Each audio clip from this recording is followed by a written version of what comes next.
संवरिया रे सांवरिया।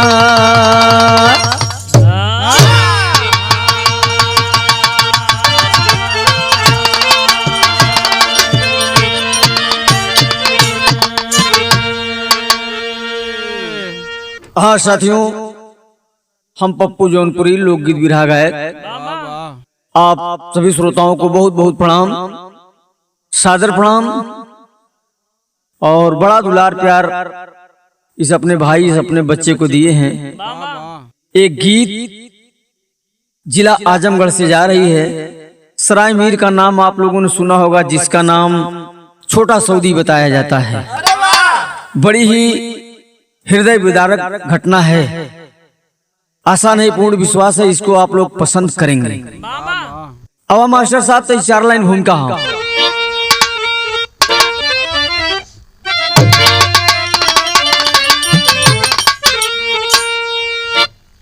आज इंसानियत प्यार सद्भावना दबसी सकती है क्रूर वासना के तले। माजरा लिखते कवि का हृदय रो रहा, थरथराती कलम भावना के तले। जिला आजमगढ़ थाना सराय मीर में है सुरही बुजुर्ग की अनोखी कथा। आज भी माँ की ममता सिसकती वहाँ, निर्दयी बन विधाता ने झोंकी व्यथा।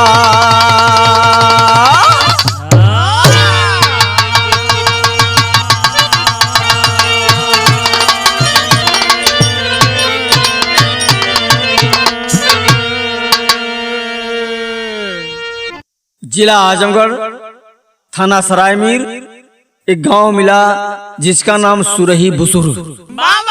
वहीं की ये कहानी है बाबू। एक लाइन कव्वाली का भाव लगल। आवा मास्टर।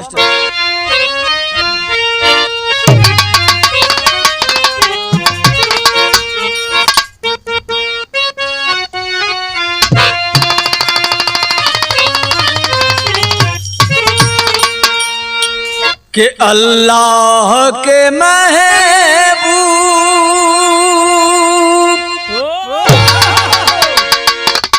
अल्लाह के महबूब गुजरते थे जिधर से। अल्लाह के महबूब बहुत अच्छे, क्या बात है। जियो लाल जियो।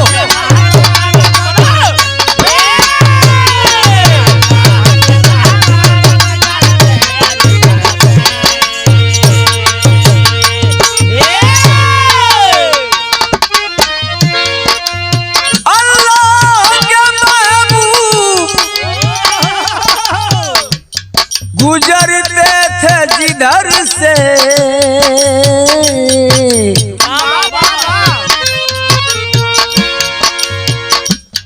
जिब्रील अमी साया।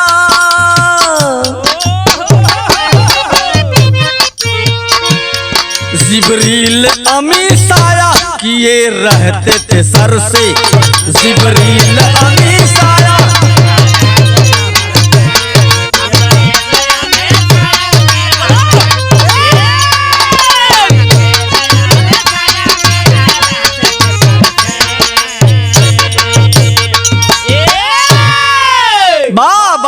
जमाना। आई जमाने के लोग, कवि जी का संकेत है बाबू कि आज इंसान पागल हो गया है। अपने के भी लोग ना पहचानत हो। भाव है कि हबस में आज इंसान, हबस में आज इंसान हैवान बन गया। हबस में आज इंसान बहुत अच्छे।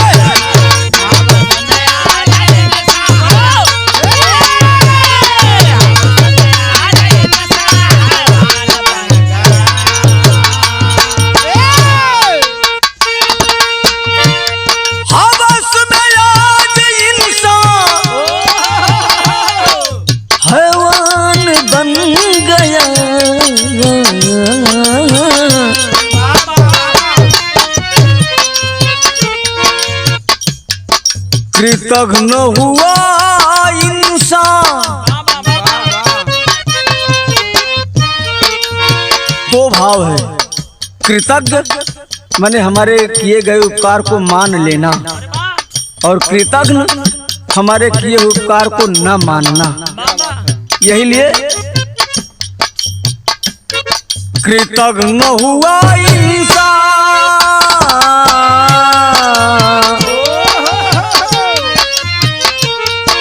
कृतघ्न हुआ इंसान भगवान बन गया। कृतघ्न हुआ इंसान,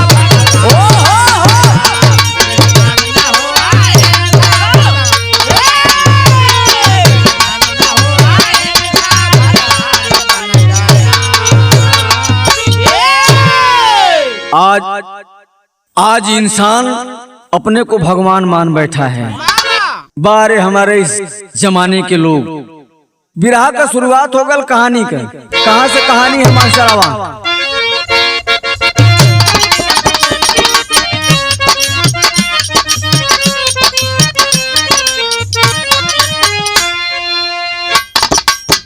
जवानी की ज्वाला जहां में जहर घोल रही, जवानी की ज्वाला जहां में जहर घोल रही, अपने और पराये की पोल खोल रही।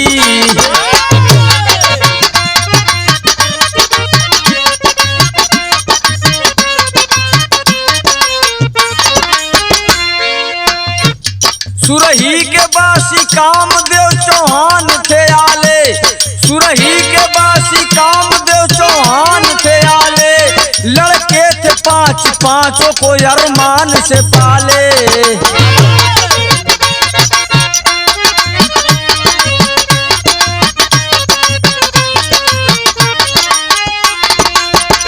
पिता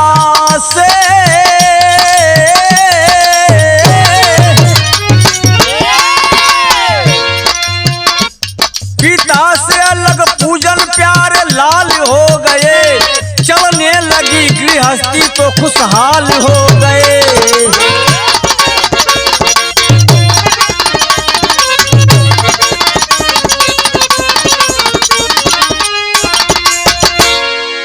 ए बाबू, सुरही के बासी कामदेव चौहान, कामदेव चौहान के 5 बेटा परिवार में अलगाव हो गए। सबसे बड़ा पूजन, छोटा बेटा प्यारे लाल। पूजन और प्यारे लाल अलग हो गए। पिता कामदेव अपने 3 छोटे बच्चों के लेके अलगे हो गए। बढ़िया से गृहस्थी चलत हो। तनी है बड़का बेटवा जो अलगे भल हुआ, उनकर परिचय आप लोगों के बताई लगत है। बड़े लड़के की पत्नी नाम सुदामी, यौवन से थी लबरेज मादक बदन बदामी।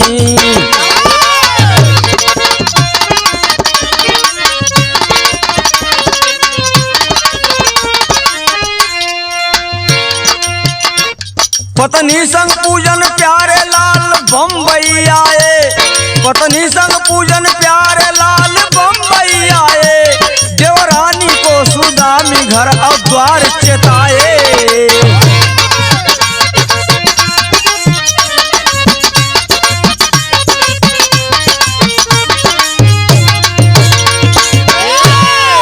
बात के समझ ले बाबू। बड़ा बेटा पूजन शिव पूजन जेकर नाम बतावल गई, बम्बई रहत रहलन। बम्बई से अइलन, जब दोबारा तैयारी होवे के रहल तब दुल्हनिया कलश के सुना, हमहू बड़ा बम्बई के नाम सुन ले ही। राजा हमार मन करत है कि इधर हमहू को घुमा देता। कहना कि तब फिर बड़ी समस्या हो जाई। भाई प्यारे लाल भी चले के तैयार हो। कहना तो देवरनिया हो न, संभार न ले घर द्वार। अच्छा तो जिद बड़ी खराब होले बाबू। हट कई के बैठ गल कि ना चलब तो चलबे करब। कहना तो चला ठीक बा, जब ना मनबू तो चला। आखिर बाबू बड़ा भाई शिव पूजन अपने छोटे भाई प्यारे लाल को लेकर के अपने दुल्हन के लेके बम्बई की तरफ चलना है। अपने छोट भयो के सुदामी के सारी व्यवस्था थमा देना कि घर द्वार तू देखी। हाँ अच्छा, तो जब बम्बई में बाबू आईली ह देहात के मेहरारू जब बम्बई के चकाचौंध देखलस न, अरे हरे हरे का पूछे के होकर दिमगवे फिर गल। एक लाइन गीत लगल, कौन गीत लाल?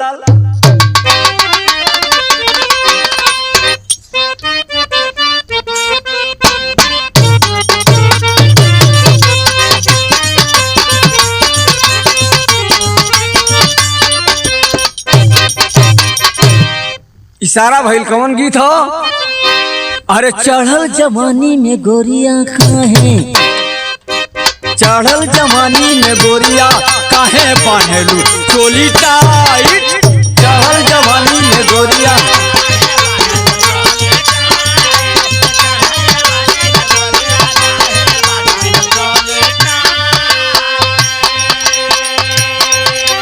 चललू केतनो बच के, चललू केतनो बच के, मारे दोनों जो बनवा भाई, चढ़ल जवानी में गोरिया काहे बांधलू चोली टाइट।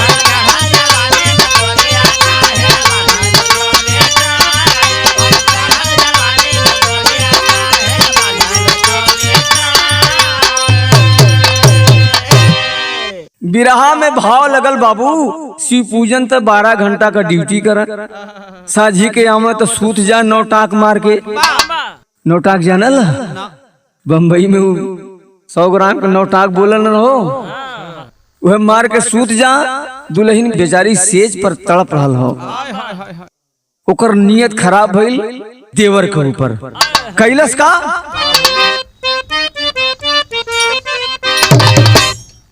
अरे भूलल शहर के चकाचौंध में, अरे भूलल शहर के चकाचौंध में देवरा के पटिया, भूलल शहर के।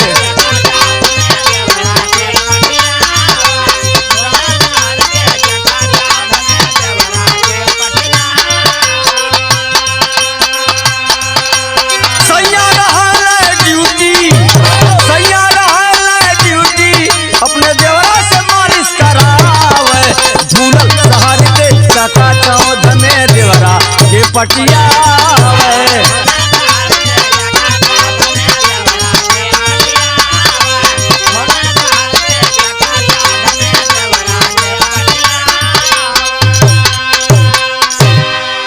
आखिर में एक दिन भौजाई अपने देवर से कही न देहलस कि ये देवर बाबू आज बड़ा देह बथत हो, तनी से मालिश कर देता बाबू।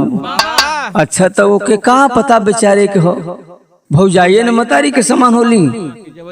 अबले यहाँ सोच रहल, धीरे धीरे पैरवा दबाओ तो भौजैया कहलस कि देवर बाबू तनी और ऊपर आ जा, हाई कुल बड़ा कमरिया मरिया ले कुल बड़ा दुखत हो। अच्छा तब बाबू अब जहाँ आग खरे इकट्ठा हुई तो बरबे न करी हो बाबू। भइल का मास्टर का भइल?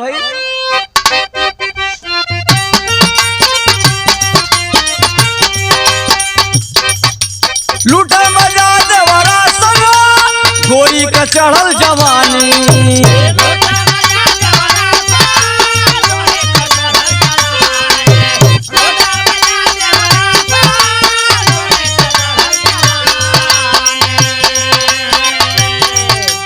काम के बस में दूनो अब आग लगवला पानी।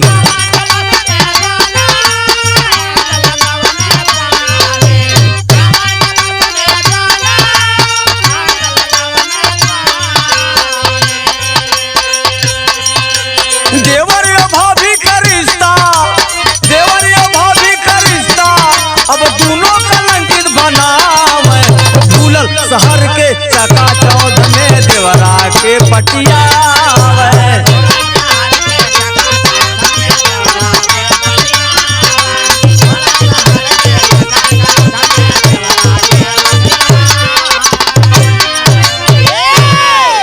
आखिर बाबू नतीजा निकलल हो बाबू, देवर मालिश करते करते आखिर दोनों में संबंध हो ही गयल, दोनों में संबंध हो गयल। देवर भाभी के जो रिश्ता रहल वो रिश्तवा के कलंकित कर देहला। अच्छा तो जब ये बतिया धीरे धीरे फैलल बाबू ना तो अगले बगले के मेहरारू कुल खोली में यार हर बतियावा लगनी करे ई तो बड़ी छिनार लगत हियो। अब ई बात जब शिव पूजन के पता लगल कि अरे हमार दुल्हन इतना गड़बड़ करत हो भाई, आदमी कमैले के चक्कर में ध्यान ना दे पौनो, 12 घंटा जे ड्यूटी करी आई तो 2 कोर खाई के सूत जाई, ध्यान तो देहला ना। आखिर में ओकर कदम बहल गल, देवर भौजाई के दोनों बहुत चरम सीमा पर मोहब्बत हो गई। जब समझ गए कि अब बात आगे बढ़ जाई तो बड़का भैया पूजन कहले कि ये भैया प्यारे लाल एक काम करा कि चला तनी घूम आई घरे, अपने दुल्हन के लिए उन्हें छोटके भाई प्यारे लाल के लेके सरायमीर सुरही बुजुर्ग में आए के हाजिर हो गई हैं। लेकिन भैल का एक लाइन गीत लगल, कौन गीत है मास्टर? ए भैया आखिर में जब ये लोग सरायमीर सुरही बुजुर्ग में आ गई ना तो वो समय भैल का पिराहा में शैली के भाव लगल मास्टर, कैसे?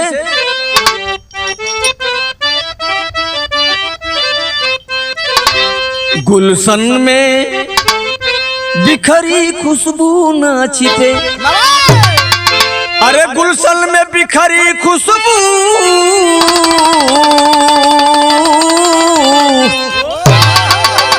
हो, गुलशन में बिखरी खुशबू ना छिपे, छिपे ना चोरी हत्या पाप कभी जीवन में, छिपे ना चोरी हत्या पाप कभी जीवन में, गुलशन में बिखरी खुशबू ना छिपे। खैर खून खांसी खुशी के कितनो छिपावा छिपे वाली चीज, आखिर नतीजा निकलल एक दिन रात के भइल का भइल मास्टर?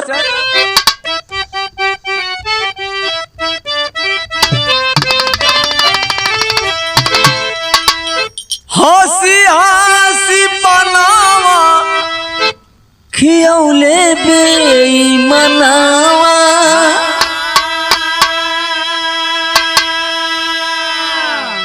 अपना बसेला परदेस,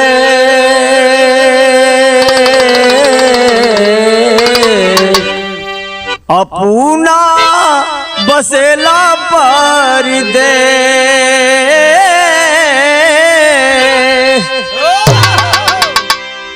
रतिया कबतिया सजनवा से पूछली, प्यारे लाल दिया बाका,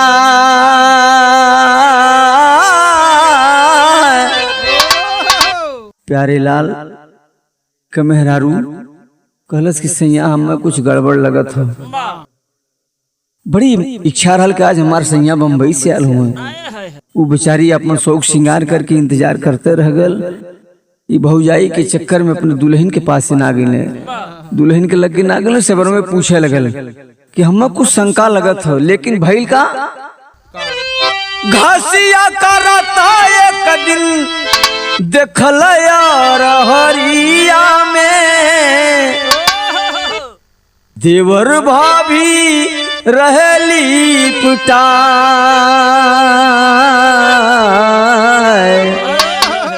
देवर भाभी रहेली पिटाए।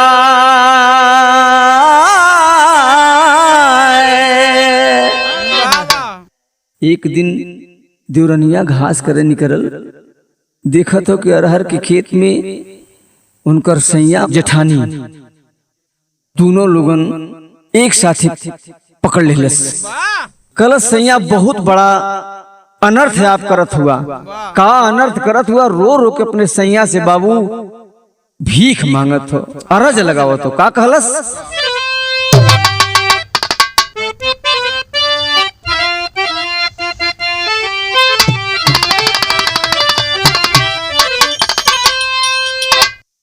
दुल्हन अपने सैया प्यारे लाल से बतावत है कि सैया बहुत गलत करत हुआ, का कहनी है कि तोहरे सहारे मोरे अरे जीवन कनाइया हो कि सैया हमारे,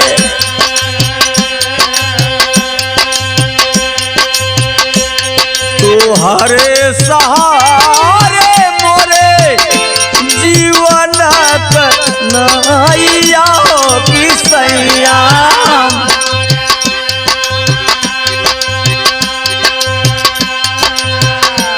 काहे बद समझेला मुदाइया हो कि सैया हमारे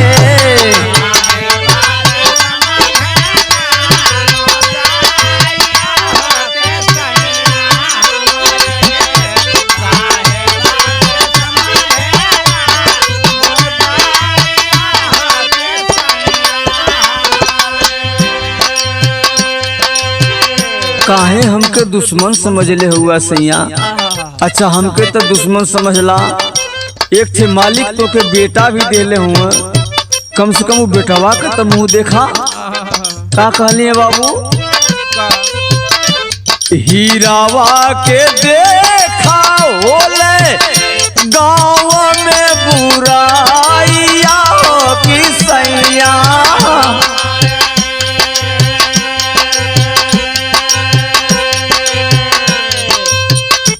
उर्मिला के कैले पिटाइया हो कि सैया हमारे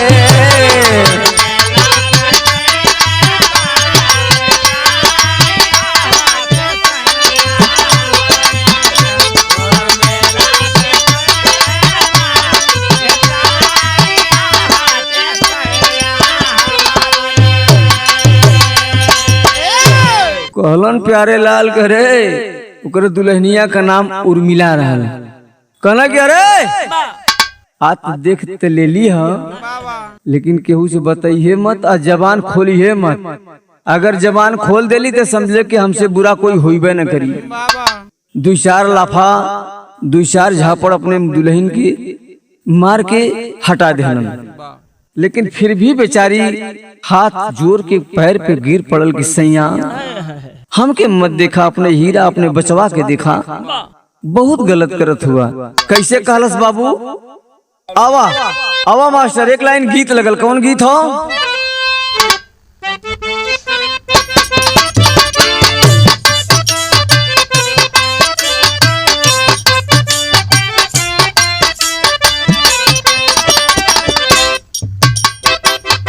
बाबू हो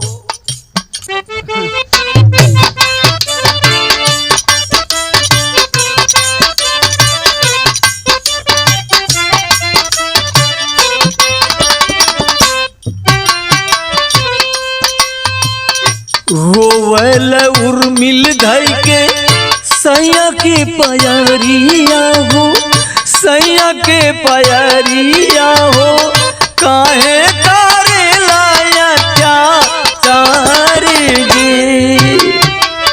सैया फूल जैसन हीरा के फूल जैसन बचवा के मुंह देखा, बहुत गलत करत हुआ है आप, लेकिन इतने पर भी ना मनला।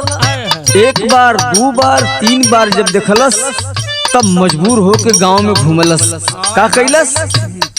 होके मजबूर उर्मिल पंचन के जुटावाले हो, पंच के जुटावाले हो, पंच करेला सब बिचारे जी।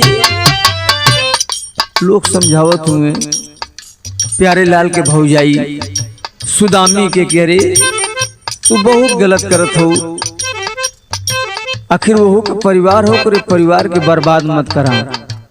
लेकिन बाबू जब पंच के बीच सुदामी लज्जित भइल तब एक दिन अपने देवर से कहलस कि ये देवर बाबू अब हमार तोहार प्यार तब चली या तो तोहार मेहरारू रही या तो हम रहब, तब हमार तोहार प्यार हो सकाला। का कहलस? नाही रही है बांस कैसे, नाही रही है बांस कैसे, बजी है बांसुरिया हो, बजी है बांसुरिया हो, देवरा से कहानी नीति खारे जी। ए भैया अपने भौजाई के बात सुन के कहने ऐसा बात हो तो हमार तो सच्चा प्यार है भौजी, हम तो के ना छोड़ सकीला। ये बाबू हो आखिर में भौजाई से कहले कि घबड़ो मत। अपने भौजाई के बात मान करके बाबू सराय मीर मार्केट में गईलन ह। अब बताए के भी गए कि भौजी घबड़ो मत, हम जात है शहर से शराब ले आई और मीट ले आई, और वह मीट बनी ओके खिया देवल जाई, ओके दारू पिया देवल जाई। जब वो बुत हो जाई तो ओकर हम लीला खत्म कर दे। यह कह के चलना है बाजार। और जब बाजार से लेके चलल हुए बाबू आया हर कत भइल का जवन इनकर भौजाई रहल सुदमिया और उनकर बिटिया जेकर नाम ललमतिया रहल, यानी दोनों मतारी बेटा प्यारे लाल के बेटवा का नाम जौने का नाम पिंटू बतावल गईल। ई कुलो के नमकीन के बहाने फुसुलाई के लेके चल गई मगई नदी के किनारे की तरफ। यारू गल हुआ शराब लेवे मुर्गा लेवे, यार ये दोनों माई बेटी मिलके उनके बेटवे के खत्म करे के व्यवस्था बनाए देली। ए बेटा पिंटुआ नमकीन लेबे आ नमकीन ले बेटा। ऐसे बहलावत फुसलावत लेके चल गई मगई नदी के किनारे। और जब मगई नदी के किनारे पहुंचली ने बाबू वो पिंटू बचवा के हथवा या गोड़वा बांध देली। हथवा गोड़वा बांध देली कल की ये बड़की माई ई का करत हुआ, चुप बोली है मत। बच्चा चुप हो गया, सहम गया, हाथ गोड़ बांध करके बाबूजी और जो मगई नदी के पानी में उठाए के फेंक देनी। लेकिन लड़कवा जब पनिया में गिरल तब थोड़ा दूरिये तक गयल, तब ले बालू का ठीहा रहल, वही बलुए पे जाए के अटक गयल। और जब अटकल है बाबू तो वो समय रो करके अपने बड़की माई से एक बात कहलस बाबू। का कहलस? एक लाइन गीत लगल, रोई रोई कहा बड़की माई से लाला ना हो, रोई रोई कहा बड़की माई से लाला ना हो, काहे के ले लू हमरो जाना हो।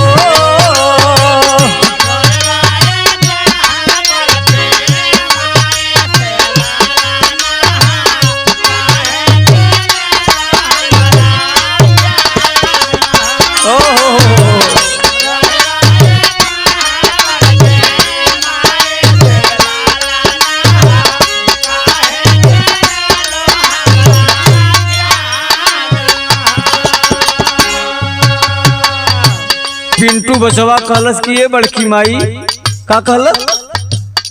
पिंटू कहला नहीं चाही नमकीनिया हो, पिंटू कहला नहीं चाही नमकीनिया हो, हमरो बचाईला पारान हो।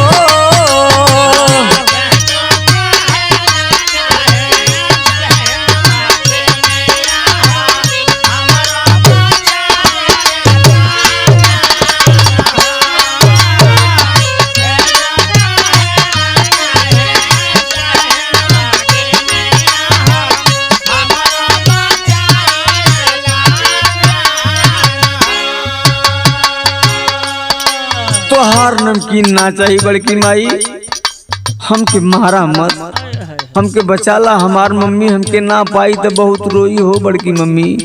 ए बड़की माई मान जा, लेकिन बाबू जब वो जोर जोर से बोले लगल तो ये दोनों मतारी धिया सोचे लगली, सुदमिया ललमतिया ये तो बोला था अगले बगले अगर कोई सुन ले तो बहुत बुरा हो जाई। इशारा कली का अच्छा चुप रहो घबरो मत, हम लोग आवत है तो के निकाले बदी।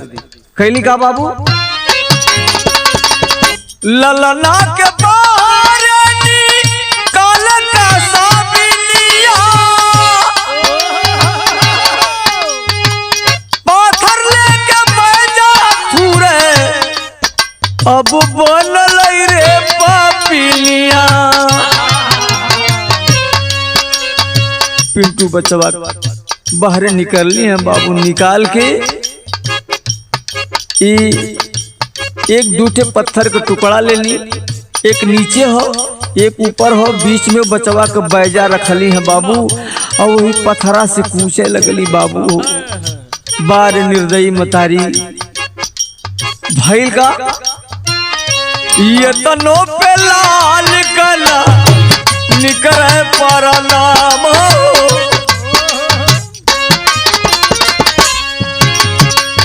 बैजा के कूचली है, लेकिन तब वो लड़का मरल ना। और जब मरल ना तब का कैली मतारी बेटा, ये मतारी बिटिया का कैली, ये तनो पे लाल के ना निकल परानावा हो, नटई दबा के लिहली जाना हो।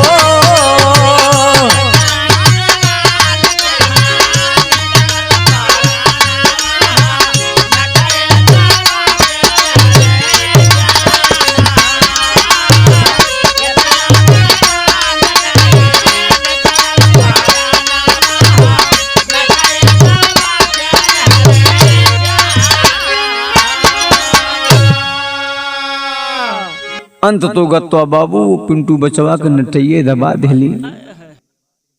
फूल जैसे हीरा का ही लीला खत्म हो गई बाबू। प्राणांत हुआ, ये दोनों पापिन वही लसिया के छोड़ के चल देली घरे। आय हर घरे एली तबले पिंटू का मतारी उर्मिला यानी प्यारे लाल का मेहरारू खोजत ह। अगले बगले पूछो था कि ये बहन हमरे पिंटू बचवा के देखलू हा, एक अक्का हमरे पिंटू बचवा के देखला हा, नारे हमने तो ना देखली है। ऐसे खोजत खोजत बाबू जब नदी के किनारे पहुंचल, देखा तब बेटवा का लाश पड़ल हो। एकदम जाए के छाप के लड़का के पड़ गल। आई रो रो के कहलस कि ए बेटा पिंटुआ उठ रे लाल। कैसे रो के कहली है बाबू, कैसे भाव लगल।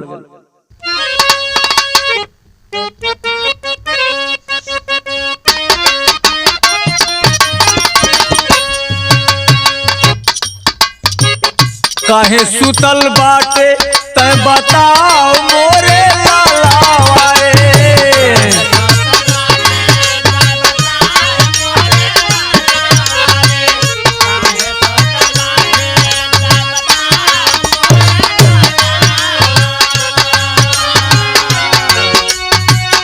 तनी मोह से बोल बतियाओ मोरे लालावा, बतियाओ मोरे लालावा रे।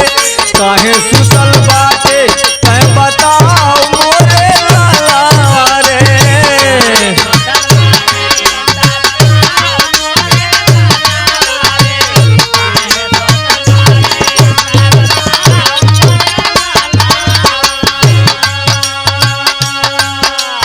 ए बेटा पिंटू उठ रे लाल, काहे सुतल हुए रे, तनी कुछ बोल ले बेटा।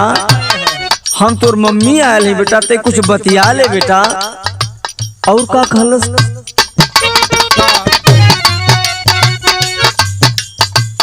धैले बानी घरवा में तोर नमकिनिया।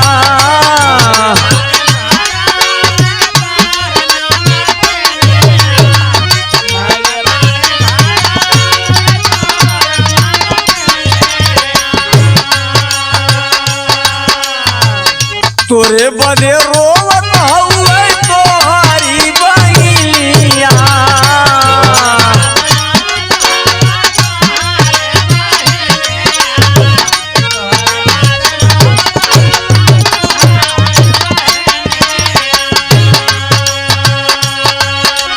अपने बहिन के समझाओ मोरे लालावा, चुप कराओ मोरे लालावा।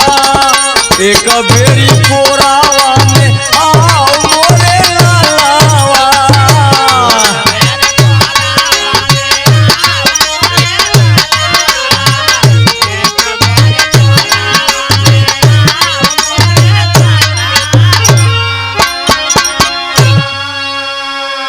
ए बाबू मतारी बेचारी अपने बेटवा का लाश गोदी में उठावे चाहल था, लेकिन तब तक भइल का भइल मास्टर, आल्हा का भाव लगल।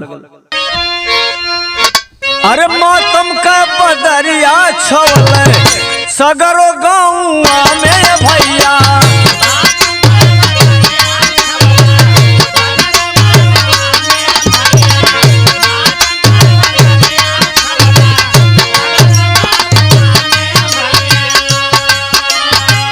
लाश देख रोवे सबही हंसियई रे बाहा।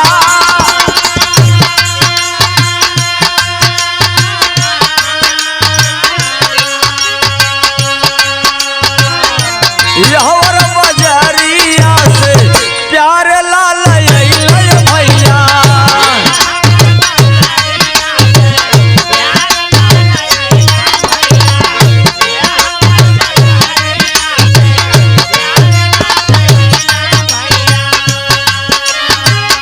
भीड़ देखला दिया किनारे गइले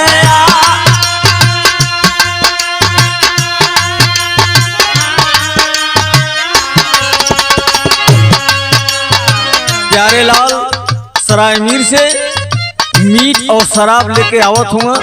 मगई नदी के किनारे देखत हुए बड़ी भीड़ लगल हो। घरे न जाकर के बाबू नदी की तरफ चलना है, नदी की तरफ चलना है। और वही गांव के एक आदमी जेकर नाम खजानू बतावल गई, वो खजानू बेटवा का लाश लेके जैसे चलना है और से प्यारे लाल भीड़ में घुसला है। तबले जब देखना खजानू की प्यारे लाल आ गए कहने का बाबू लइके खजानू अइले लाल ना कलसिया भैया।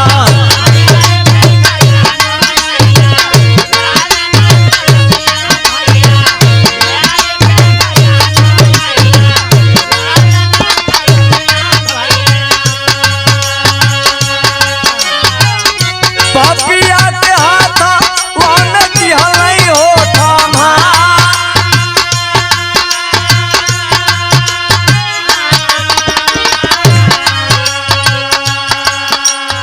खजानू उनके बेटवा का लाश यानी प्यारे लाल के गोदी में थमा देने करे पापी। आखिर नतीजा कैसन हो का कहला खुनवा से लतपत देखला, खुनवा से लतपत देखला ललना कलसिया भैया।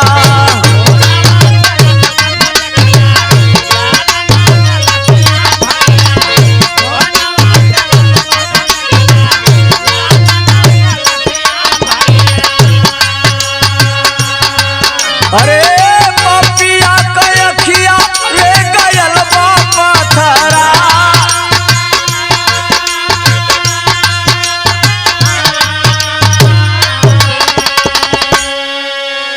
ये बाबू खजानू जब प्यारे लाल के हाथ में उनके बेटवा का लाश देखला, प्यारे लाल कहला कि ये भगवान ये का हो गया। आखिर धीरे धीरे जब ये बात के पता लगल सब लोग बतौले कि आखिर सुदमिया यानी तुहार भौजाई है तुहार भतीजी ललमतिया दोनों यहीं से पिंटू बचवा के बहकाए के नदी के किनारे ले गईली हम देखली है। अरे बाप रे बाप प्यारे लाल के एक साठ लगल जैसे अखिए उखिया पाथर हो गए अखिए बंद हो गए। लेकिन बाबू हो आज अपने करनी पर पछता रहल बा कि हम ऐसा न कैले होती न आज ये दिन देखी। भाव आखिरी लगल का भइल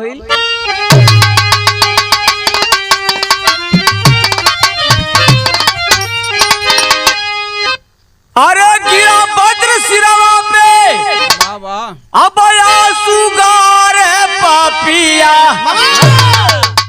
अपने लाल का सूरतिया निहारे पापिया।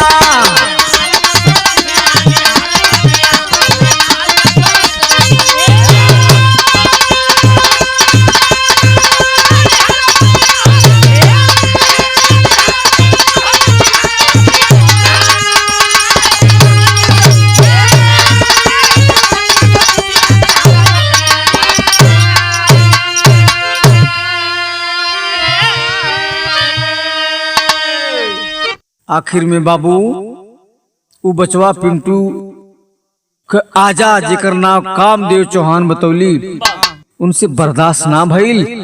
वो तुरंत निकल देला थाने पहुंच करके सराय मीर कैले का बाबू कि पिता कामदेव रपट थाने में लिखाए अय्या हर लाला मतिया संग सुदमिया पकड़ाए।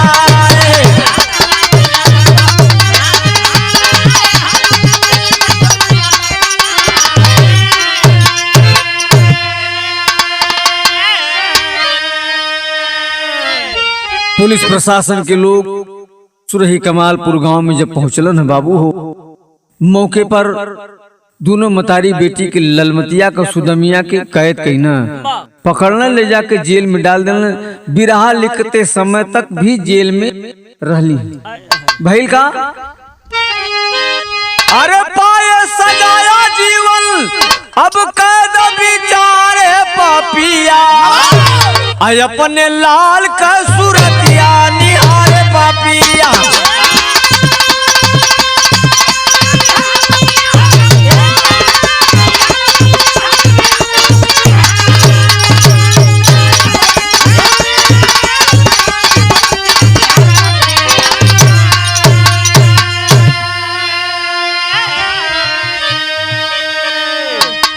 प्यारे लाल भी पकड़ के गई ना, पिंटू बचवा का बाप। लेकिन प्यारे लाल तो जमानत पे रिहा हो गई ना। बाकी ललमतिया सुदमिया दोनों मतारी धिया जेल के अंदर हो गई। भाव आखिरी लगल।